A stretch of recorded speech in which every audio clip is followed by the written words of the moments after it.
اللهم صل على سيدنا محمد وعلى آل سيدنا محمد وبارك وسلم. بسم اللہ الرحمن الرحیم. الحمد للہ رب العالمین والعاقبۃ للمتقین والصلاة والسلام علی رسولہ الکریم وعلی آلہ واصحابہ اجمعین. اما بعد، آج کی مجلس ہے معمولات چھٹنے پر حسرت اور ندامت. اس کے بارے میں کل ایک صاحب نے جو سوال کیا تھا کہ میرے یہاں ایک مرض ہے جو کہ سب سے بڑھ کر ہے اور وہ کم ہمتی ہے کہ مجھ سے کوئی کام نہیں ہوتا. تو جواب میں حضرت نے فرمایا جتنا بھی ہو جائے وہ بھی بے کیے ہوئے کی ندامت سے مل کر محروم نہ رہنے دے گا. پھر اس پر فرمایا کہ دیکھو معمولات دو قسم کے ہیں. کم ہمتی دو قسم کی ہوتی، ایک تو فرائض اور واجبات ہے اور ایک نوافل ہے. تو فرائض اور واجبات میں تو ہمت کر کے کرنا ہی کرنا. نوافل کے اندر جو زیادہ نہیں ہو سکتا، کم ہو رہا ہے، تو جو زیادہ کی حسرت ہے تو اللہ تعالیٰ اس حسرت کی اور جو کم ہو رہا ہے اس کو ملا کر ہمیں محروم نہیں رہنے دیں. یہ حسرت بڑی نعمت ہے، یہ حسرت بڑی نعمت ہے، اس لیے کہ ندامت، یہ پشیمانی، یہ حسرت کہ مجھ سے زیادہ عمل نہیں ہو پا رہا ہے، یہ بھی بڑی چیز ہے. کیونکہ اللہ تعالیٰ اس ندامت اور حسرت کی بنیاد پر بھی عطا فرما دیتے ہیں. دیکھو یہ اتنی آسان چیز ہے کہ ایک انسان کر تو نہیں سکتا لیکن حسرت تو کر سکتا. جیسے وہ ایک لوہار آ رہا ہے، وہ قصہ وہی آ رہا ہے جو پہلے بھی گزر چکا. ہاں، تو فرمایا حسرت تو کر سکتا ہے، یہ بھی بڑی چیز ہے کیونکہ اللہ تعالیٰ اس ندامت اور حسرت کی بنیاد پر بھی عطا فرما. ہمارے حضرت والد صاحب رحمۃ اللہ علیہ فرمایا کرتے تھے کہ حسرت نایاب بھی بڑی دولت ہے، حسرت نایاب بھی بڑی دولت ہے. یعنی اس بات کی حسرت کہ مجھ سے کام نہ ہو سکا، یہ ساری باتیں نوافل کے بارے میں ہیں، یہ ساری باتیں نوافل کے بارے میں ہیں. فرائض میں صرف حسرت سے کام نہیں چلتا. دیکھو نوافل میں نہیں ہو سکتا ہے، حسرت ہے تو اللہ دیں گے، لیکن فرائض بولے ہاں مجھے حسرت تو ہے، نہیں ہوتا ہے میرے سے، نہیں، اس میں تو کرنا ہی کرتا ہے. جی، تو فرائض میں صرف حسرت سے کام نہیں چلتا جب تک کہ اس فرض کو ادا نہ کر. البتہ نوافل میں یہ بات ہے کہ اگر نفل کام کے نہ ہونے کی حسرت ہو رہی ہے کہ کتنے اللہ کے نیک بندے ہیں جو راتوں کو اٹھتے ہیں اور اللہ تعالیٰ کی بارگاہ میں حاضر ہوتے ہیں، تہجد کی نماز ادا کرتے ہیں، تلاوت کرتے ہیں، لیکن مجھ سے یہ عمل نہیں ہو پاتا، یہ حسرت بھی بڑی دولت اور بڑی نعمت ہے. اللہ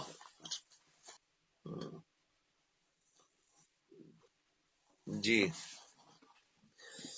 اب اگر یہ حسرت عذر قوی کے ساتھ ہو، اگر قوی عذر، ایک تو ویسے ہی ہو رہا ہے انسان، اور ایک واقعتاً معذوری کی وجہ سے، تو یہ اگر عذر قوی کے ساتھ ہو پھر تو یقیناً یہ حسرت اصل عمل کے ثواب تک پہنچا دیتی.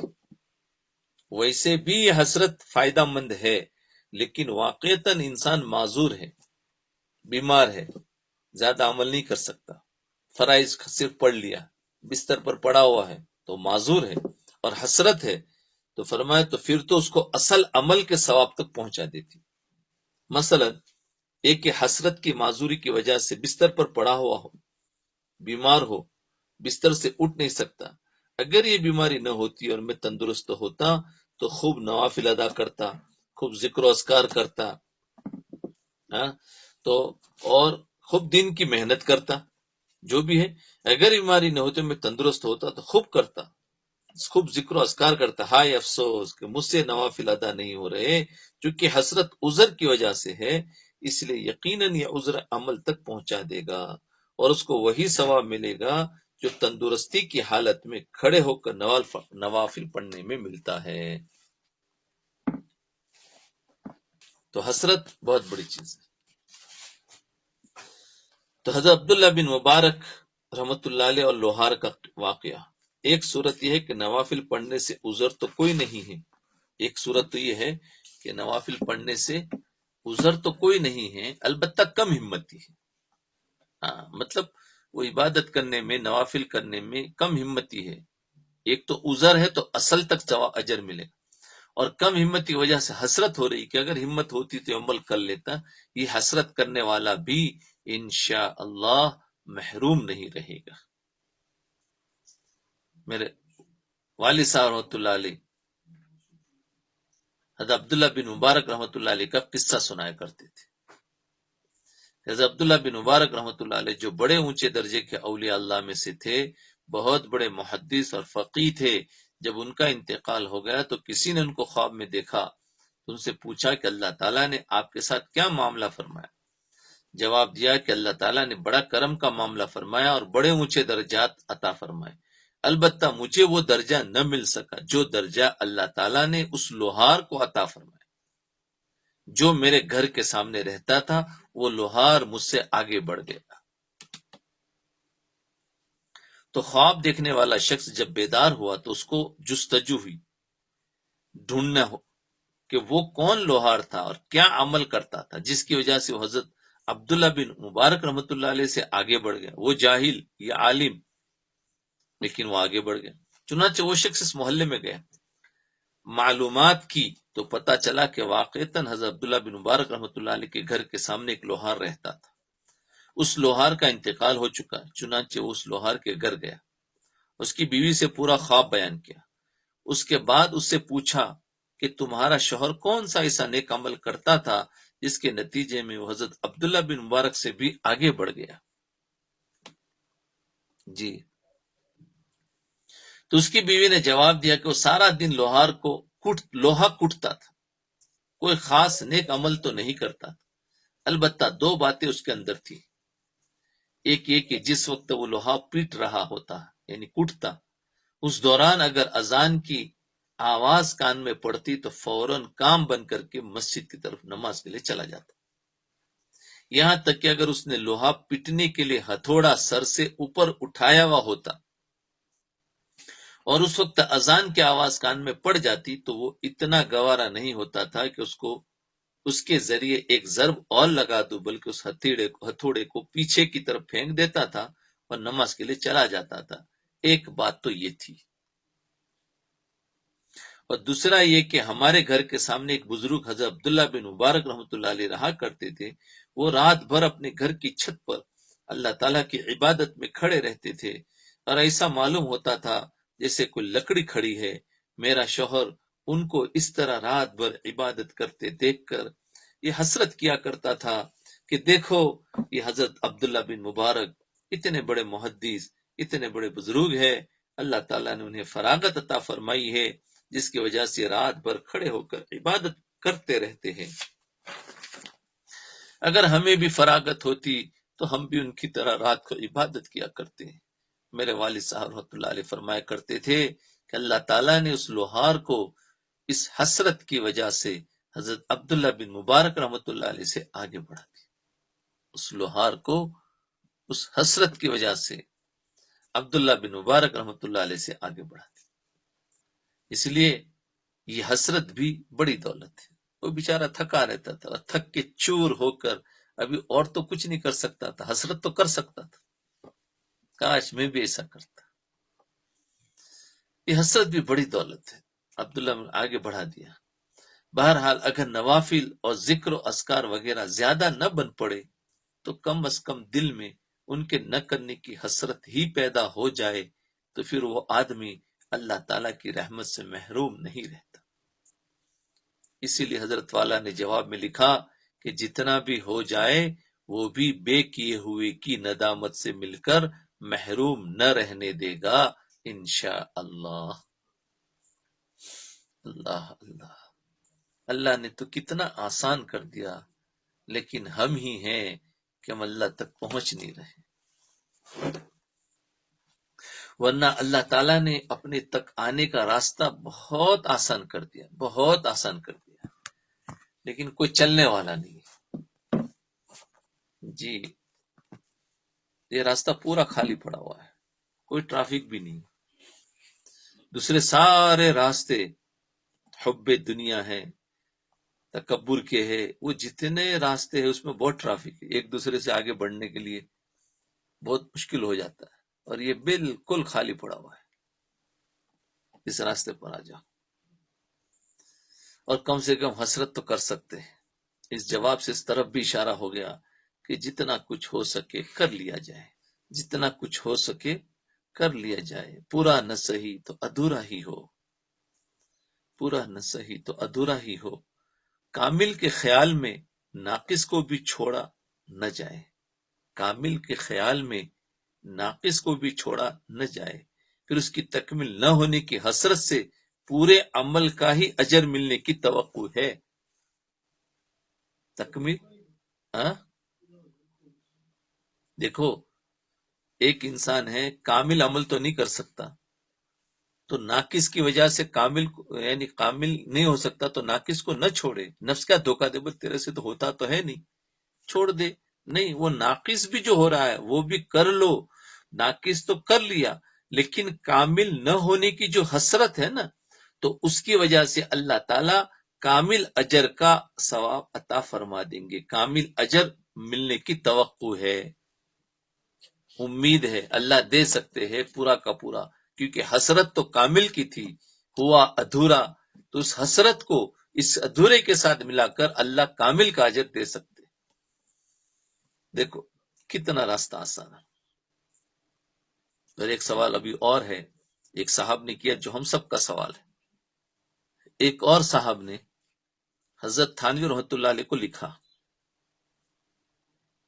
کہ کچھ ذکر و تلاوت تو کرنے لگا ہوں، کچھ ذکر و تلاوت تو کرنے لگا ہوں، تہجد بھی بعد عشاء جاری ہے، لیکن ہنوز ابھی تک قلب میں فرحت پیدا نہیں ہوئی۔ یہ ہم سب کا سوال ہے نا، کیا کچھ عمل تو کر رہے لیکن کچھ مزہ نہیں آ رہا ہے۔ ہاں، کچھ لوگ کہتے ہیں نا مراقبہ تو کر رہے لیکن مزہ نہیں آ رہا ہے۔ تو یہ وہی ہے کہ ذکر تلاوت تو ہو رہی ہے، اور تہجد بھی ناقص تہجد یعنی عشاء کے بعد ہی پڑھ رہے ہوں، تو بہت سے لوگوں کو یہ شکوہ رہتا ہے کہ ہم ذکر بھی کرتے ہیں، تلاوت بھی کرتے ہیں، لیکن کوئی فرحت، سرور، انبساط محسوس نہیں ہوتا، چنانچہ اس کے نتیجے میں لوگ یہ سمجھتے ہیں کہ میرا یہ عمل بیکار ہے۔ ہاں، لوگ کیوں، نفس دھوکہ دے گا نا، وہ یہ دے گا کہ تیرا عمل تو بیکار ہے، مزہ تو آ نہیں رہا ہے، یا کوئی شقاوت قلبی اور سنگ دلی ہے، یا تیرا دل سخت ہے کہ دیکھ تیرے کو نہ رونا آ رہا ہے نہ کچھ فرحت ہو رہی ہے، تیرا دل سخت ہو گیا ہے، جس کی وجہ سے انبساط نہیں ہو رہا ہے، خوشی نہیں ہو رہی ہے، یا خدا جانے کیا ہے، مساوس آئیں گے، اور پھر اس کے نتیجے میں وہ پریشان ہو جاتا ہے۔ ہاں، اب وہ اگر اکیلا ہوگا تو پریشان ہو جائے گا، اور اگر اس کا کوئی رہبر اور شیخ ہوگا تو ان سے پوچھے گا، وہ پریشان ہو جائے، اور بعض اوقات مایوسی تک نوبت پہنچ جاتی، مایوسی تک نوبت پہنچ جاتی، اور ہے بہت سارے لوگ بیچارے اس وقت اس درجے تک پہنچ گئے ہیں جو مایوس ہو چکے، اب کیا ہوگا، کیا کروں، وہ ان کو ضروری ہے کہ وہ رہبر جلدی سے پکڑ لے، ورنہ اور زیادہ گاڑی ریورس میں چلی جائے گی۔ کوئی نہ کوئی پکڑ لے، کوئی اللہ والے ہو ان کے سامنے اپنی ساری بات کو رکھ لے، اکیلا اس کا نفس اس کو مار رہا ہوتا ہے، تو فرمایا یہ مایوسی تک نوبت پہنچ جاتی۔ اس کے جواب میں، یہ تو سوال تھا، تو اس کے جواب میں حضرت والا نے فرمایا رحمت تو پیدا ہو گئی ہے، رحمت تو پیدا ہو گئی ہے، جو رہبری کر رہی ہے، فرحت خود اس کی لونڈی ہے، فرحت تو اس کی خادمہ ہے، اپنی باری میں وہ بھی حاضر ہو جائے گی۔ سبحان اللہ، سبحان اللہ، سبحان اللہ۔ آگے بات سمجھ میں آ جائے، رحمت تو پیدا ہو گئی ہے، یعنی آپ نے جو ذکر و تلاوت کیا اور تہجد بھی پڑھ لیا، وہ سب کچھ آپ نے کیا تو رحمت تو پیدا ہو گئی جو رہبری کر رہی ہے۔ رہا فرحت، فرحت تو رحمت کی خادمہ ہے، تو وہ بھی جب اس کی باری آئے گی تو وہ بھی حاضر ہو جائے گی، تو وہ بھی حاضر ہو جائے گی۔ گھبراتے کیوں ہوں؟ یعنی اصل چیز تو اللہ تعالیٰ کی رحمت یعنی عمل کی توفیق ہے، وہ تو ہو گئی۔ اصل چیز تو رحمت کی عمل کی توفیق ہے۔ یہ عمل کرنے کی جو توفیق ہو رہی ہے بڑی نعمت ہے، اس کی قدر کرو اور اس پر شکر ادا کرو۔ یہ رحمت تمہاری رہبری کر رہی ہے، باقی رہی فرحت، خوشی، انبساط، ذرا مزہ، وہ تو اس رحمت کی لونڈی ہے، خادمہ ہے، جب اس کی باری آئے گی تو وہ بھی حاضر ہو جائے گی۔ یہ بھی کیا ضروری ہے کہ وہ بھی حاضر ہو؟ کوئی ضروری نہیں۔ اگر ساری عمر فرحت حاصل نہ ہو تو بھی کوئی گھاٹا نہیں۔ تو خادمہ آ گئی تو ٹھیک ہے، نہ آئی تو کوئی بات نہیں، رحمت تو ہے نا۔ عجیب۔ اللہ اکبر، دیکھو کتنا آسان کر دیا۔ اللہ ہمارے ان بزرگوں کو جزائے خیر دے، ان کی قبروں کو نور سے بھر دے، پوری امت کی طرف سے ان کو بہترین بدلہ عطا فرمائے۔ کیا انہوں نے آسان کر دیا ہے، کتنی امیدیں دلا دی، کتنی امید دلا دی۔ فرمایا یہ بھی ایک رحمت ہے،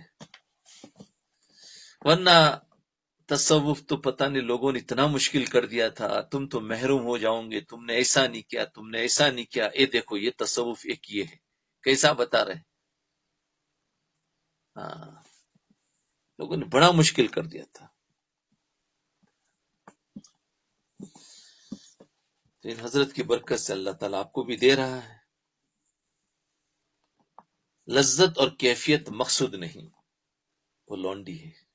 پہلے بھی یہ باتیں گئی ہے کہ لذت یہ مطلوب یعنی محمود تو ہے، مقصود نہیں، یاد ہے؟ مطلوب تو یعنی محمود تو ہے، مقصود نہیں، یہ جملہ یاد رکھنا۔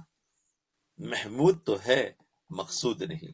مقصود تو عمل کرنا تھا، وہ رحمت ہے، اور محمود وہ اس کی لونڈی، یعنی اگر فرحت ہوتی تو فرحت ملے یہ اچھی چیز تو ہے، لیکن نہ ملے تو کوئی بری ہے نہیں، محرومی ہے نہیں، اور وہ کوئی گھٹیا نہیں گنا جائے گا، اس کا درجہ کم نہیں ہوگا، کچھ بھی نہیں ہوگا۔ حضرت حاجی صاحب رحمۃ اللہ علیہ، حضرت حکیم الامت رحمۃ اللہ علیہ کے سلسلے میں یہ بات دودھ کا دودھ اور پانی کا پانی کی طرح واضح ہو چکی ہے، کھول کھول کر رکھتے ہیں۔ اب اس میں کوئی ابہام باقی نہیں رہا، وہ یہ کہ عمل بذات خود مقصود ہے۔ یہ آیا دیکھو، عمل بذات خود مقصود ہے، اس عمل کے ذریعے حاصل ہونے والی کیفیات مقصود نہیں۔ کیا جملہ گیا تھا؟ محمود ہے، مقصود نہیں۔ مثلا عمل کے نتیجے میں لذت آ رہی ہے، مزہ آ رہا ہے، رقت یعنی نرمی اور رونا طاری ہو رہا ہے، رونا آ رہا ہے، یہ چیزیں بذات خود مقصود نہیں۔ اگر حاصل ہو جائے تو اللہ تعالیٰ کی نعمت ہے، اگر حاصل نہ ہو تو کوئی گھاٹا نہیں۔ اصل مقصود عمل ہے، اس لیے عمل کر لو، چاہے وہ تلاوت ہو، چاہے وہ نماز ہو، چاہے وہ ذکر ہو یا کوئی اور عمل ہو، بس وہ حاصل ہو جائے۔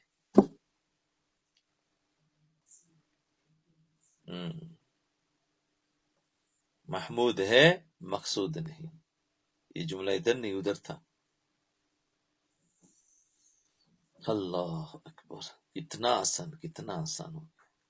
آج ہر انسان کو دیکھو تو وہ محمود کی کیفیت لینے جا رہا ہے، جو مقصود نہیں، اور پھر نا امیدی میں چلا جاتا ہے۔ پتہ نہیں میرے سے تو اللہ ناراض ہو گئے، اور میرے پر تو اللہ کا غضب ہے، میرے گناہ اتنے بڑھ گئے اس لیے مجھے رونا بھی نہیں آ رہا۔ ایسے وساوس آتے ہیں بیچارے گنہ گار کو تو اور زیادہ آتے ہیں۔ اس لیے دیکھو میرے کو کچھ بھی اس کا احساس نہیں ہو رہا ہے۔ نفس کہے گا کیا کہ چھوڑ دے، نہیں، کرتے جاؤ۔ بعض لوگ اس سلسلے میں بڑے پریشان ہوتے ہیں کہ ذکر کرتے کرتے اتنے دن ہو گئے لیکن آج تک کبھی رونا نہیں آیا، ہے نا؟ یہ ہوتا ہے، بہت سو کے سوال بھی ہے، مراقبہ بھی کرتے کرتے اتنے دن ہو گئے، آج تک کچھ سمجھ میں ہی نہیں آ رہا ہے، کبھی رکت تاری نہیں ہوتی۔ میں تو بڑا شقیل قلب ہوں، میرا دل تو بہت سخت ہے، میں تو بڑا مردود ہوں۔ یہ ہوتا رہتا ہے نا، اندر وسوسے آتے ہیں کہ میں تو بڑا مردود ہوں، دیکھ تیرے سے تو اللہ ناراض ہے۔ یہ سب عجیب عجیب الفاظ آتے ہیں۔ یاد رکھیے، یہ رونا آنا نہ آنا غیر اختیاری معاملہ ہے، اس پر نجات کا مدار نہیں۔ اصل چیز یہ ہے کہ یہ دیکھو کہ جس راستے پر تم چل رہے ہو وہ راستہ درست ہے یا نہیں، جو عمل تم کر رہے ہو وہ عمل درست ہے یا نہیں، بس یہ دیکھو۔ ارے اس کے پیچھے نہ پڑو، آج ہر انسان اس کے پیچھے پڑا ہوا ہے، اور جس کو رونا آ گیا تو او ہو، وہ تو اتنا خوش، اور دوسرے لوگ بھی سمجھتے ہیں او یہ تو جب بھی بس تھوڑی سی بات کرتے تو رونا شروع کرتے، کتنے بڑے اللہ والے ہیں۔ تو ابھی لوگ اسی کو اللہ والا سمجھتے جو تھوڑی سی بات میں رونا شروع کر دے، ہاں، یا کوئی کرامت دکھائی دے یا کچھ اور ہو جائے۔ تو دیکھو یہ چیز نہیں، اصل تو عمل ہے۔ اس لیے فرمایا دعوت دینا ہمارا کام ہے، دعوت دینے کے بعد اگر اس کو ہدایت نہ ملی تو اس کے پیچھے مت پڑو، یہ تمہارا فرض تھا کہ تم دعوت دو، دعو، وہ تم نے کر دیا، اب ہدایت تمہارے ہاتھ میں نہیں ہے، ہدایت تو اللہ کے ہاتھ میں ہے۔ ہم اپنا کام کر لے، یہ رحمت ہے۔ ہدایت مل گئی یہ مقصود نہیں ہے، دعوت اس کو سمجھانا مقصود ہے، اس کو قریب کرنا مقصود ہے، اس کو طرح طرح سے عمل پر لانے کے لیے سمجھانا مقصود ہے۔ وہ ہو گیا، چاہے پھر وہ ہمارے سال بھر کے سمجھانے کے بعد بھی اگر ہدایت پر نہ آیا تو اس میں پریشان ہونے کی ضرورت نہیں ہے، اس کے بارے میں غیبت کرنے کی ضرورت نہیں ہے، برا بلا کہنے کی ضرورت نہیں ہے، اس لیے کہ وہ ہمارے ہاتھ میں ہے نہیں۔ ہمارا کام تھا عمل کرنا، دعوت دینا، اس لیے کو ایک ایک ایمان والے کو پکڑ پکڑ کے دعوت دو۔ اسی لیے فرماتے گھر گھر کی جو ملاقات ہے وہ اس لیے ہے تاکہ حجت تام ہو جائے کہ ہم نے ہر گھر میں وہ ایمان کلمے والا ہے، چاہے وہ جس مسلک سے بھی تعلق رکھتا ہو، لیکن ہمیں دعوت پہنچانی چاہیے جتنی ہماری ہمت۔ تو پہلے دعوت سمجھو، دعوت سیکھو، اور دعوت کیسے دینی ہے وہ طریقہ سیکھ کر پھر دعوت دی جائے۔ بہت سے لوگوں سے یہ سن رکھا ہے کہ جب بیت اللہ شریف پر پہلی نظر پڑتی ہے تو آدمی ہنستا ہے یا روتا ہے۔ یہ بات لوگوں کے درمیان میں مشہور ہو چکی۔ اب ایک شخص وہاں پہنچا بیت اللہ پر، نظر پڑی تو نہ ہنسی آئی نہ رونا آیا، لو، نہ ہنسی آئی نہ رونا آیا۔ اب وہ شخص بہت پریشان ہو رہا ہے کہ میں تو شیطان ہوں، میں تو مردود ہو چکا ہوں، اس لیے کہ مجھے تو نہ ہنسی آئی ہے اور نہ ہی رونا آیا ہے۔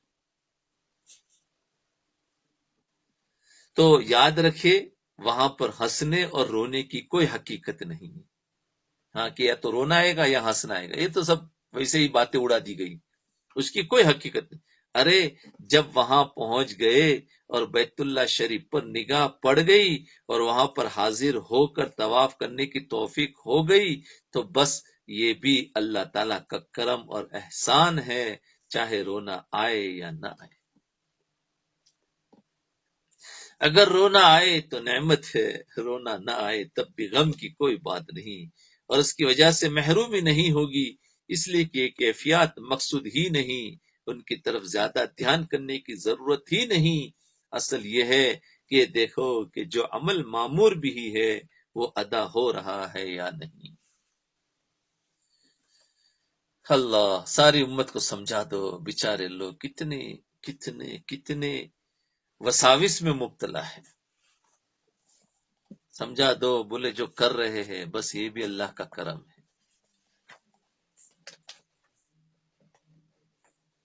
ثمرات، اس کے نتیجے کا انتظار، یہ خود رکاوٹ ہے۔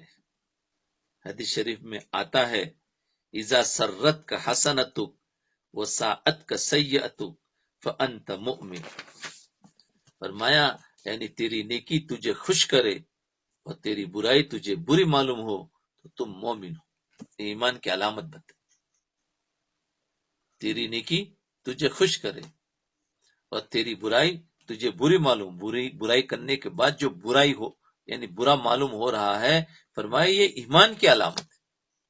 ورنہ تو برا کرنے کے بعد بھی برا معلوم نہیں ہوتا، بولے میں نے کیا کر دیا، کچھ بھی نہیں ہوا. یہ تو بہت آخری درجے میں تو انتہا پر پہنچ گیا. اور فرمایا برائی ہو گئی لیکن برا معلوم ہو رہا ہے تو فرمایا مومن. یہ حدیث سن کر بعض لوگوں کو خیال ہوتا ہے کہ ہمیں عبادت کرنے کے بعد اس قسم کی علامت نظر آنی چاہیے، کچھ نشاط حاصل ہونا چاہیے، کچھ خوشی حاصل ہونی چاہیے یہ حدیث پڑھنے کے بعد، لیکن ہمیں تو عبادت کرنے کے بعد اس قسم کی علامت نظر نہیں آتی. عبادت کرنے کے بعد اس قسم کی علامت نظر نہیں آتی. تو سنیے، اول تو یہ یاد رکھیے کہ یہ نتائج اور ثمرات انتظار کرنے سے نہیں ملتے، بلکہ حضرت تھانوی رحمۃ اللہ علیہ فرماتے ہیں کہ یہ ثمرات کا انتظار بذات خود ایک حجاب اور پردہ ہے.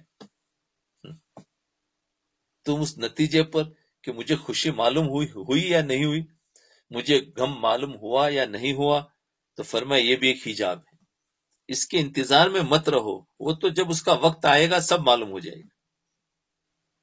سمجھے؟ ہاں، جب تک انتظار لگا رہے گا اس وقت تک یہ حاصل نہیں ہوگا. جب تک انتظار ہوگا تو یہ چیز نہیں ملے گی. اس انتظار کی مثال ایسی ہے جیسے کہا جاتا ہے کہ ایک مرتبہ جلاہے نے 2 رکعت پڑھ لی. جلاہ کس کو کہتے ہیں؟ کپڑا بننے والا. ہاں، جلاہے نے کپڑا بننے والا جو کپڑا بناتے ہیں تو اس کو جلاہا کہتے ہیں. جلاہا نے 2 رکعت پڑھ لی اور وہ انتظار میں بیٹھا ہے کہ میرے اوپر کب وحی نازل ہوتی ہے. یہ تو اس کی مثال ایسی ہوگی کہ 2 رکعت نماز پڑھی اور سوچنے لگا میرے پر کب وحی نازل، اس لیے کہ ان ثمرات کا انتظار نہ ہونا چاہیے. فرمایا اس کا انتظار نہ ہونا چاہیے. کیوں؟ کہ یہ عمل بذات خود مقصود ہے. یہ عمل بذات خود مقصود ہے کہ آپ نے نماز پڑھ لی. یہ عمل جب آپ نے نماز پڑھ لی تو یہی عمل ہے اور یہی مقصود ہے اور یہی نتیجہ اور ثمرہ ہے. نماز کے ادا ہو جانے کے بعد آگے اور کسی چیز کی انتظار کی ضرورت نہیں ہے. اور آج تو عمل کرنے کے بعد دیکھتے ہیں کیا ملا کیا نہیں ملا. اللہ اللہ، دیکھو کتنا کھول کہتے ہیں نا، دودھ کا دودھ پانی کا پانی الگ کر دیا. دوسرے یہ کہ اس حدیث شریف میں جس خوشی اور برے لگنے کا تذکرہ ہے اس سے مراد عقلی طور پر کسی اچھے عمل کو اچھا سمجھنا اور برے عمل کو برا سمجھنا ہے. یہاں عقلی طور پر سمجھے، طبعی اثر بھی پیدا ہو جائے تو بہت بہتر ہے. سمجھے، طبعی یہ غیر اختیاری ہے، طبعی اثر بھی پیدا ہو جائے تو بہتر ہے، اور اگر طبعی اثر محسوس نہ ہو تو بھی کوئی مذائقہ نہیں. یہاں عقلی، اور عقل میں تو لگے گا کہ ہاں دیکھو انسان ایک نیکی کا کام کر کے عقل کے اعتبار سے تو اس کو خوشی ہوگی. ہاں جی، خود نماز ہی مقصود ہے. قرآن کریم اللہ تعالی نے فرمایا فَإِذَا فَرَغْتَ فَانْصَبْ وَإِلَىٰ رَبِّكَ فَارْغَب. جب تم دوسرے کاموں سے فارغ ہو جاؤ تو تھکو. فَانْصَبْ، تھکو یعنی اپنے آپ کو عبادت میں تھکاؤ. یہ ہے لمبا قیام کرو. کیسا تھکاؤ؟ لمبا رکوع کرو، لمبا سجدہ کرو.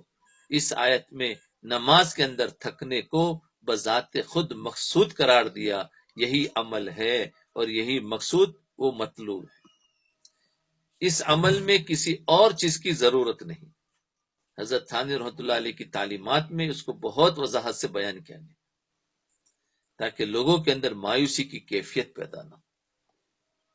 جی، لوگوں کے اندر مایوسی کی کیفیت پیدا نہ ہو. جب عمل کی توفیق ہو گئی تو یہ توفیق خود اللہ تعالیٰ کا ایک انعام ہے. بس اب اور کسی چیز کی تلاش کرنے کی ضرورت نہیں. سبحان اللہ، کیا بات بتا دی. عوام کے لیے بہت اچھی بات. نا امیدی میں بہت لوگ چلے گئے، بہت نا امیدی، اتنے لوگ ڈپریشن میں ہے، اتنے ڈپریشن میں ہے جس کی کوئی انتہا نہیں، اور بڑھ رہے دن بدن.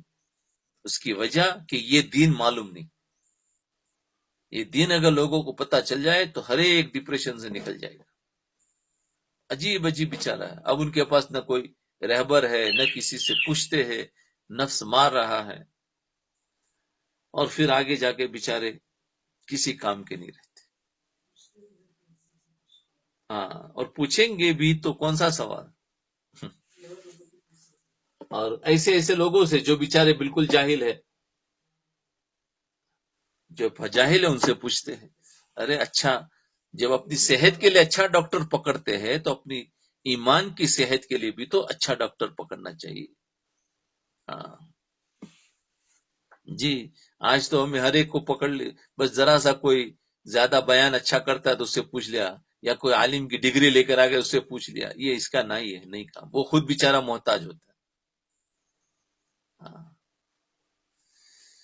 اس لیے دیکھو، اور یہی وجہ ہے اس وقت میں تھوڑے بہت، ایک تو جو بیچارے گناہوں میں ہیں، دین سے بالکل دور ہے، نمازوں سے دور ہے، روزوں سے دور ہے، وہ تو اپنے گناہوں کی وجہ سے بیچارے ڈپریشن میں گئے ہو.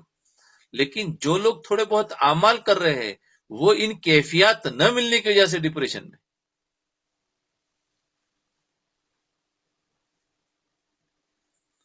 جی، تو یہاں تو عین منزل ہے تھکن سے چور ہو جانا. اے ہے، عین منزل ہے تھکن سے چور ہو جانا.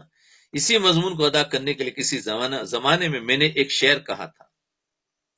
حضرت ڈاکٹر عبدالحی صاحب رحمۃ اللہ علیہ نے اس شعر کو بڑا پسند فرمایا تھا. وہ یہ کہ قدم ہے راہ الفت میں تو منزل کی ہوس کیسی. یہ حضرت کی ایک نظم ہے جس کے اندر یہ شعر ہے. حضرت مفتی تقی عثمانی صاحب دامت برکاتہم نے بھی پڑھی ہے خود. قدم ہے راہ الفت میں تو منزل کی ہوس کیسی. قدم ہے راہ الفت میں یعنی محبت کی راہ میں تو منزل کی ہوس کیسی. یہاں تو عین منزل ہے تھکن سے چور ہو جانا. سبحان، یہاں تو عین منزل ہے تھکن سے چور ہو جانا. ارے عمل کر کے تھک گئے، بس منزل پر پہنچ گئے، یوں سمجھ لو. سمجھے؟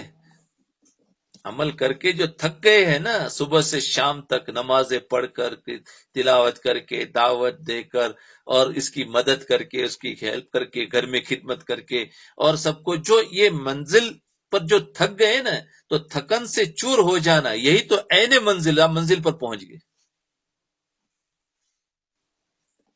اللہ اکبر کبیر. قدم ہے راہ الفت میں تو منزل کی ہوس کیسی. منزل سے مراد یہاں پر وہ کیفیات، جو کیفیات ہم ڈھونڈ رہے ہیں نا، تو ہم اس کو ڈھونڈ رہے ہیں. تو فرا منزل کی ہوس کیسی. یہاں تو عین منزل ہے تھکن سے چور ہو جانا. یعنی جب اللہ تعالیٰ کے فضل و کرم سے صحیح راستے پر جا رہے ہیں، صراط مستقیم پر قدم ہے، تو اب یہ ہوس کہ ہمیں کشف ہونا چاہیے، الہام ہونا چاہیے، آنسو بہنا چاہیے، نور نظر آنا چاہیے، یہ کیفیات ہونی چاہیے. یہ سب باتیں بیکار ہے. یہ منزل یہ بیکار ہے. ارے یہاں تو عمل کرنا اور عمل کے اندر اپنے آپ کو تھکانا ہی مقصود ہے. سمجھ گئے؟ اللہ اکبر. اس لیے فرحت حاصل ہونے کی زیادہ فکر میں نہ پڑنا چاہیے، اس لیے کہ بعض اوقات یہ فرحت، یہ نشاط، یہ حلاوت الٹا نقصان دہ ہو جاتی. یہ فرحت، یہ نشاط، یہ حلاوت کیا ہوتی ہے؟ بعض مرتبہ نقصان دہ ہو جاتی اور واقعات. اس لیے اللہ تعالیٰ جلدی دیتے نہیں ہیں. پتا ہے کہ میرے بندے کو اگر میں یہ چیز دے دوں گا تو یہ اپنے راستے سے ہٹ جائے گا، راستے سے ہٹ جائے گا. اس لیے حضرت مولانا الیاس صاحب رحمۃ اللہ علیہ فرماتے تھے کہ دائی کام کرنے والا کام کرتا رہے گا لیکن اپنے آپ کو کبھی نہیں سمجھا کہ میں نے کر لیا.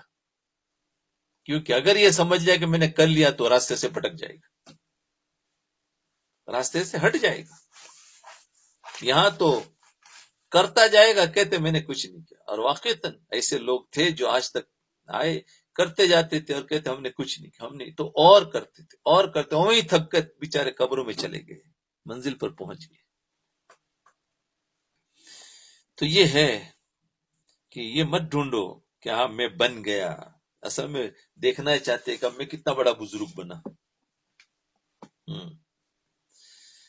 تو فرمایا اس لیے فرحت حاصل ہونے کی زیادہ فکر میں نہ پڑنا چاہیے، اس لیے کہ بعض اوقات یہ فرحت، یہ نشاط، یہ حلاوت الٹا نقصان دہ ہو جاتی ہے۔ مثلا نماز میں بڑا کیف اور سرور حاصل ہو رہا ہے، ارے مزہ آ رہا ہے، فرحت حاصل ہو رہی ہے، تو اس کے نتیجے میں دماغ کے اندر کچھ گھمنڈ پیدا ہو جاتا ہے کہ میں بھی کچھ ہو گیا ہوں، میں بھی کسی مقام تک پہنچ گیا ہوں، اور اس گھمنڈ کے آتے ہی وہ عمل اکارت چلا گیا، بیکار ہو گیا۔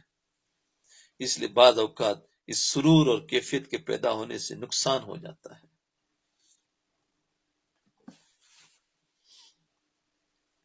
وہ شخص قابل مبارکباد ہے، بخلاف اس شخص کے جو عمل کو مشقت سے انجام دے رہا ہے، اس میں تھک رہا ہے، اس کو عمل کے اندر کوئی سرور اور مزہ نہیں آ رہا ہے، تو انشاءاللہ وہ شخص تکبر پیدا ہونے کے خطرے سے بچ جائے گا۔ اس لیے حضرت گنگوہی قدس اللہ سرہ رحمۃ اللہ علیہ فرماتے ہیں کہ جس شخص کو ساری عمر، حضرت گنگوئی رحمۃ اللہ علیہ فرماتے ہیں، جس شخص کو ساری عمر کبھی نماز میں مزہ نہ آیا ہو لیکن نماز پڑھتا رہا ہو، میں اس کو مبارکباد دیتا ہوں، اس لیے کہ مزہ نہ آنے کے باوجود پڑھنا یہ اس کی اخلاص اور للہیت کی دلیل ہے، اس کی اخلاص اور للہیت کی دلیل ہے، اس میں کوئی نفسانی خواہش شامل نہیں ہے۔ ارے بابا،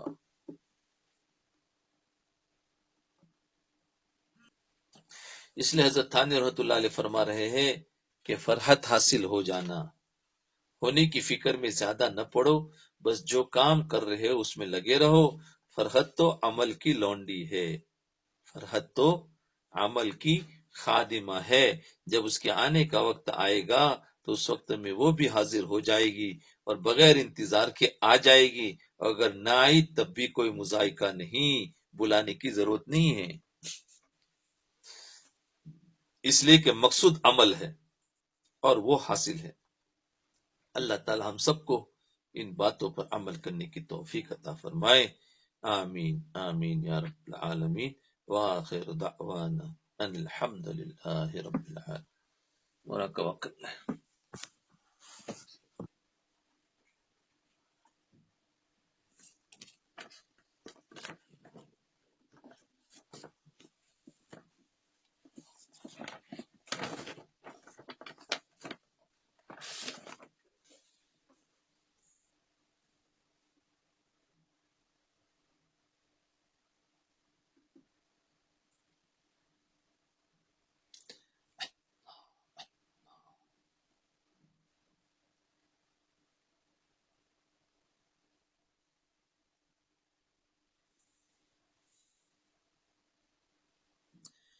دل مغموم کو مسرور کر دے،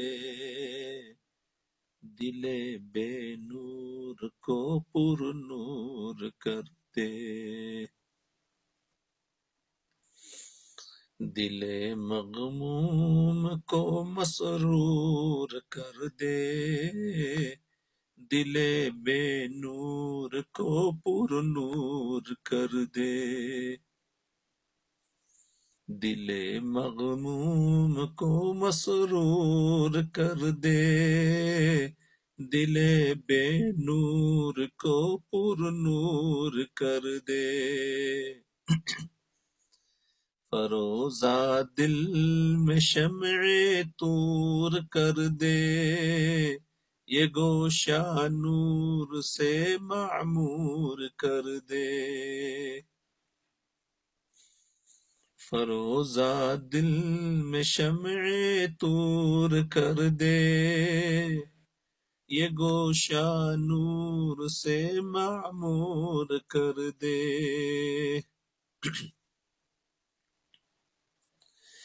میرا ظاہر سور جائے الہی، میرے باطن کی ظلمت دور کر دے، میرا ظاہر سور جائے الہی، میرے باطن کی ظلمت دور کر دے، میرا ظاہر سور جائے الہی، میرے باطن کی ظلمت دور کر دے، میں وحدت پلا مخمور کر دے، محبت کے نشے میں چور کر دے، میں وحدت پلا مخمور کر دے، محبت کے نشے میں چور کر دے،